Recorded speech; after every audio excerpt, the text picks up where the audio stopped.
channel. Yes, today is Thursday, and we all know what Thursday is. You croak a drinker. I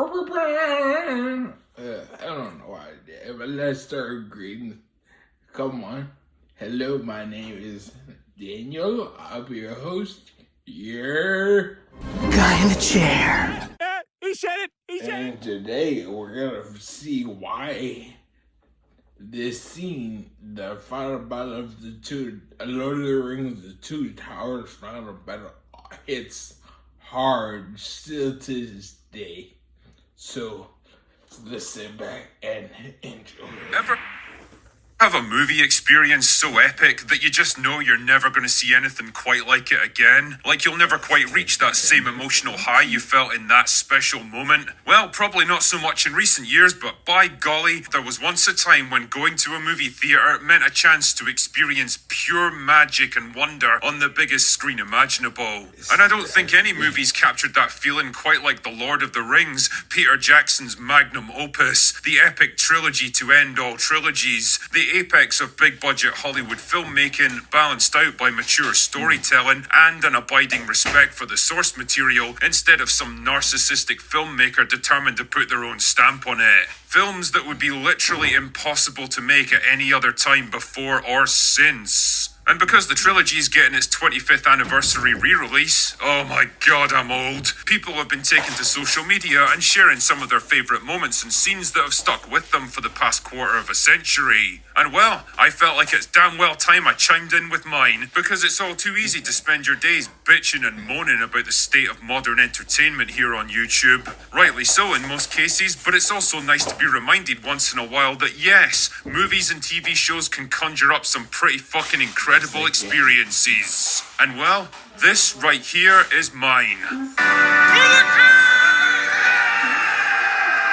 This may be one of the greatest and most epic scenes, not just in the Lord of the Rings trilogy, not just in fantasy, but in all of cinema. It is fucking perfection. The build-up, the stakes, the character moments, the choreography, the soundtrack, the culmination of every story thread and character arc and decision that's been woven throughout the whole movie. This is payoff on the grandest scale imaginable, and watching this moment unfold in a cinema screen 24 years ago was an experience that'll stay with me for the rest of my life. And so I want to try to explain why I think it works so well, because a great scene is more than just what happens in that one moment. It's everything that led up to it, everyone involved in it, everything it means for the wider story. So let us explore it together, shall we? First, the setup. The scene takes place at the culmination of the Battle of Helm's Deep at the end of the Two Towers, which, by the way, is my favourite battle of the trilogy, but that's a story for another day. Anyway, the forces of Rohan, led by King Theoden, are under siege by an army of Uruk-hai sent by Saruman to wipe them out. With most of their horsemen dispersed across the country, Theoden has no choice but to lead his depleted forces to the fortress of Helm's Deep,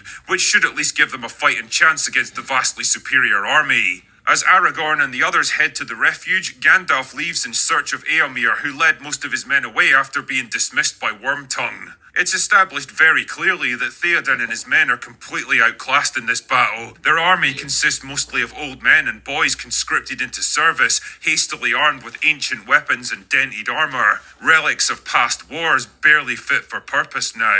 They know there's no real hope of victory. All they can really do is hold out as long as possible and hope that Gandalf can get to them in time. On the other hand, there's the army of Uruk-hai, massive, powerful, overwhelming in number, and composed of the biggest, strongest, and most fearless orcs the world has ever seen. An enemy that burns and destroys everything in its path, that doesn't care about casualties and absolutely won't stop until it achieves its mission.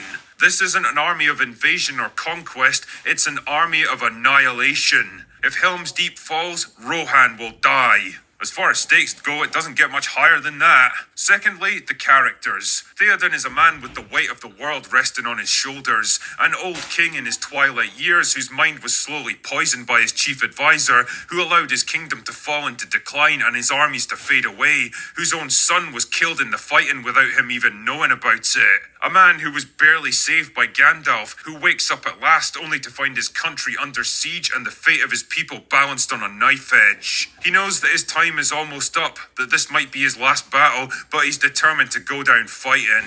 Balancing him out is Aragorn, a man who struggled to lead the Fellowship ever since Gandalf fell in Moria, whose every decision seems to have led to disaster, and who barely even made it here himself. Just as this could be Theoden's last battle, it's also Aragorn's first. He's never led an army into battle before, he's never commanded troops or issued orders, but even he knows that their position is almost hopeless. Again though, just like Theoden, he's resolved to fight until the bitter end. Then I shall die as one of them.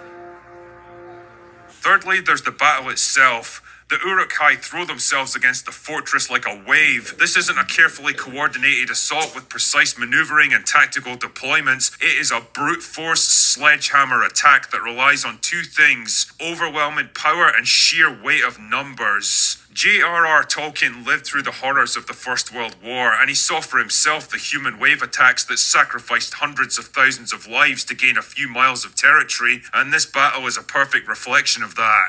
Bit by bit, the exhausted and wounded defenders are forced back into the citadel. The orcs have taken thousands of casualties by this point, but it doesn't matter to them. They don't care about losses, all they care about is victory, and it's almost in their grasp.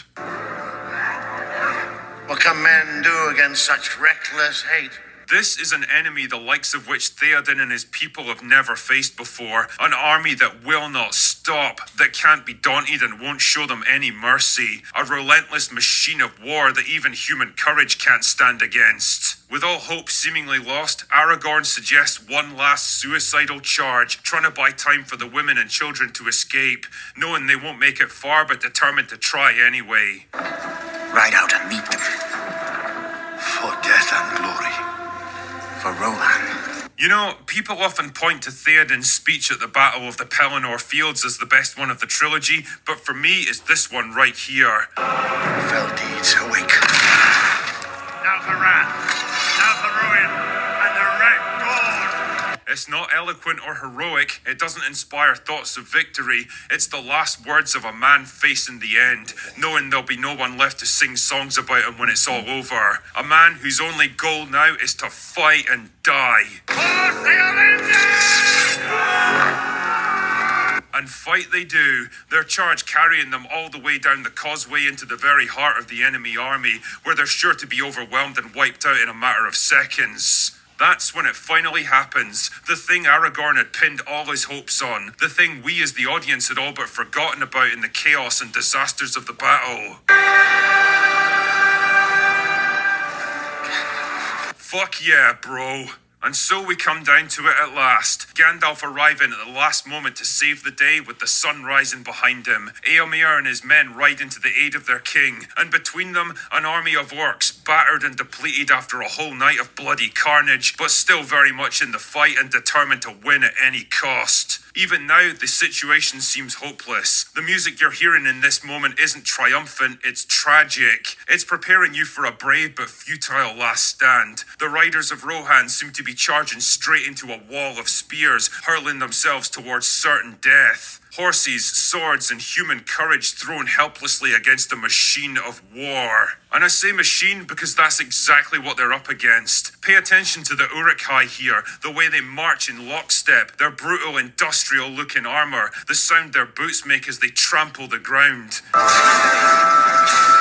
That is the sound of machinery right there, and it fits in perfectly with the experiences Tolkien drew from when he wrote these scenes. World War I was the first truly industrialized war, the first war of mass production, where machinery and technology was more powerful than human courage. It left him with a deep mistrust of technology and industry and the destruction of nature and tradition, and you can see that woven throughout his writing, and it's perfectly encapsulated in this scene right here. And at the last second, when the two armies are about to clash, it turns out that nature itself lends a helping hand. Again, people point to the ride of the Rohirrim in Return of the King as their greatest moment in the trilogy, but for me, it's this. This scene takes you on the kind of emotional roller coaster that few other movies have ever been able to match. Even watching it and describing it right here brings a lump to my throat because it's that fucking good. In a trilogy bursting at the seams with poignant, epic, awe-inspiring moments, this for me is the greatest one of them all. Even now, a quarter of a century later, this scene still gets to me. And I'm very grateful I got to see it when it happens. Anyway, that's all I've got for today. Go away now. Hey guys, I hope y'all enjoyed his little thing about the Lord of the Rings. I love the Lord of the Rings. Lord of the Rings, especially the Two Towers. I have to agree with him. Two Towers end battle, final battle was epic. It was great. I loved this. There's this hopelessness, Gandalf.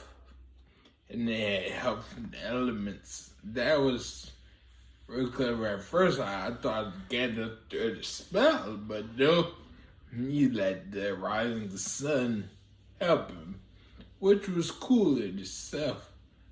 And being the dumbass like I was, young and stupid, I thought it was a spell.